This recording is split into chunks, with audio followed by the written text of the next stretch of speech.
Hi teachers and staff. Let's walk through how to deactivate a course in the staff portal. It's simple. Managing your courses efficiently means knowing when they're ready to be offered, when to make them invisible, or when to deactivate them entirely. First, head to the navigation menu and click on Courses.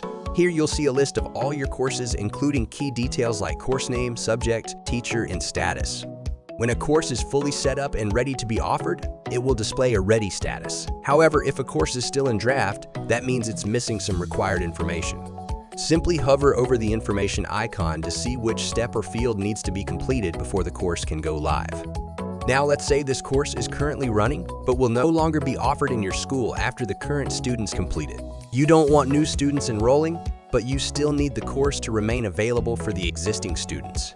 In this case, you can set the course to invisible by clicking this eye icon.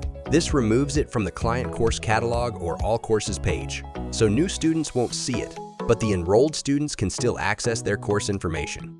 Once the last student finished the course and you won't be offering this course anymore, you can now deactivate the course. Deactivation hides the course from active schedules while preserving all settings, allowing you to reactivate it anytime without needing to rebuild it from scratch.